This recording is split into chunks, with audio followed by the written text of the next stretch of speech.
ओम गंगणपते नमः। नमस्कार, मैं आपका मित्र पंडित लोकेश कैतोड़े आप सभी का हार्दिक स्वागत करता हूं अपने यूट्यूब चैनल पर। आज हम इस वीडियो के माध्यम से आपको अन्नदान की महिमा के बारे में बताएंगे। प्राचीन काल में भगवान श्री कृष्ण तथा धर्मपुत्र युधिष्ठिर के मध्य जो संवाद हुआ, उसी कथा को आज हम आपके सामने कहेंगे। अगर आपने हमारे चैनल को सब्सक्राइब नहीं किया है तो प्लीज़ सब्सक्राइब करके बेल आइकन प्रेस कीजिए, ताकि भविष्य में भी ज्योतिष, राशिफल तथा ज्ञानवर्धक कहानी आपको सुनने को मिले। यह कथा अत्यंत पवित्र है और इसके श्रवण मात्र से आपके घर में कभी अन्न धन की कमी नहीं रहेगी तथा भगवान श्री कृष्ण की कृपा आपको प्राप्त होगी, ऐसा इस कथा का महत्व बताया गया है। चलिए कथा आरंभ करते हैं। एक समय धर्मपुत्र युधिष्ठिर जी ने पूछा, हे माधव, हे केशव, इस संसार में सभी लोग अन्नदान की बड़ी प्रशंसा करते हैं। अन्नदान की बड़ी भारी महिमा बताई गई है पुराणों में। आप मुझे इस बारे में विस्तार से बताइए। तब भगवान श्री कृष्ण बोले, हे राजन, मैं आपको इस विषय में एक प्राचीन इतिहास बताता हूँ। प्राचीन काल में काशी नगरी में देवता और ब्राह्मणों का पूजक धनेश्वर नाम का एक वणिक रहता था। उसकी दुकान में एक स्थान पर एक सर्पड़ी ने अंडा दिया और वह उस अंडे को छोड़कर कहीं अन्यत्र चली गई। उस वणिक ने अंडे को देखा और दया करके उसकी रक्षा करने लगा। थोड़े समय के बाद उस अंडे को फोड़कर सर्प का बच्चा बाहर निकला। उस सर्प के बच्चे को वह वणिक प्रतिदिन दूध पिलाता था। वह सर्प भी उस वणिक के पैरों पर लौटता, उसके पैरों को चाटता और पूरे घर में निर्भय होकर घूमता था। वैश्य भी भली भांति सर्प की रक्षा करता था। थोड़े ही समय में वह बड़ा भयंकर सर्प हो गया। किसी समय की बात है, वह धनेश्वर गंगा स्नान करने के लिए गया था और उसका पुत्र उसके स्थान पर दुकान पर बैठकर सामान बेच रहा था। उसी समय वह सर्प उस लड़के के पैरों के बीच से निकला, जिससे वह लड़का डर गया और उसने सर्प को डंडे से मारा। चोट लगते ही सर्प उछलकर उस वणिक पुत्र के सिर पर बैठ गया और क्रोध में बोला, मूर्ख, मैं तुम्हारे पिता की शरण में हूँ और तुम्हारे पिता ने ही मेरा पालन पोषण किया है, इसलिए मैं तुम्हारा भी भला ही चाहता था, परंतु तुमने मुझे अकारण ही प्रताड़ित किया है, इसलिए अब मैं तुम्हें जीवित नहीं छोड़ूंगा। सर्प के इस प्रकार कहने के साथ ही उस वणिक के घर में सभी दुखी होकर रोने लगे। उसी समय अच्युत, गोविंद, अनंत आदि भगवान के पवित्र नामों का उच्चारण करता हुआ स्नान कर वह धनेश्वर भी घर आ गया। पुत्र की ऐसी स्थिति देखकर उसने सर्प से कहा, हे नागराज, तुम मेरे पुत्र के मस्तक पर अपना फन फैलाए क्यों बैठे हो? यह ठीक ही कहा गया है कि मूर्ख मित्र और दुष्ट प्राणी के साथ अगर आप संबंध करोगे, मित्रता करोगे, तो अपने हाथ से ही जलता हुआ अंगारा उठाओगे।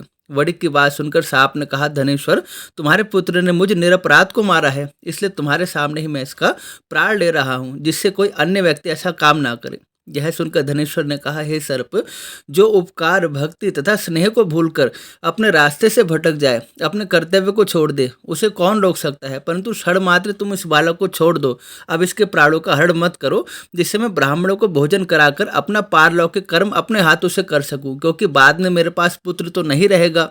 सर्प ने कहा, ठीक है, तुम अपना पारलौकिक कर्म कर लो। सर्प ने इस बात को स्वीकार कर लिया।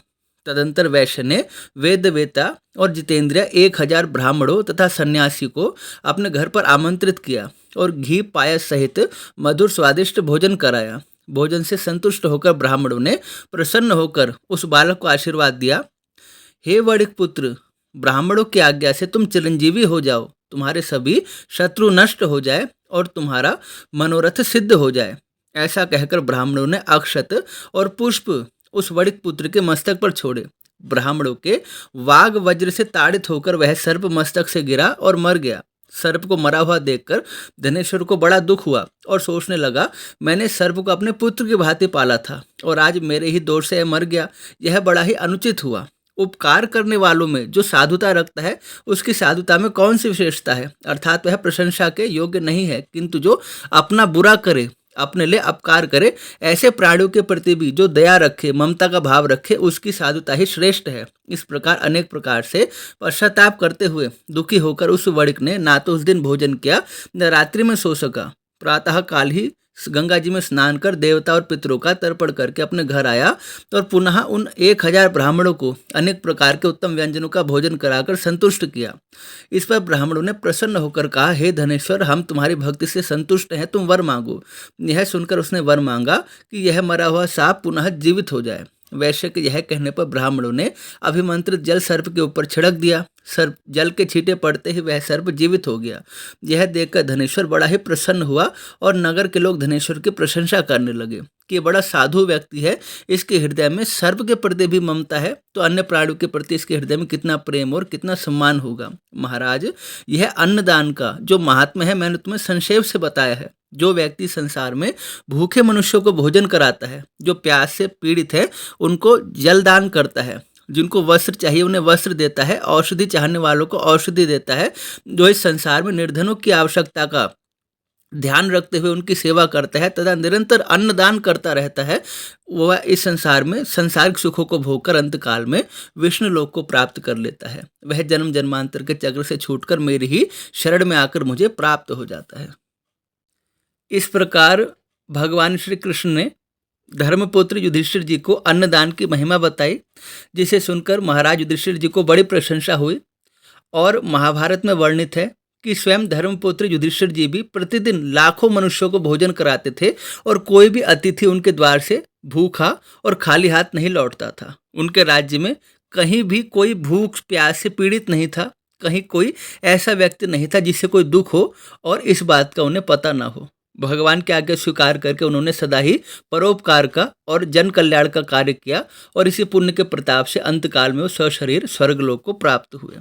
यह कथा अत्यंत दिव्य है।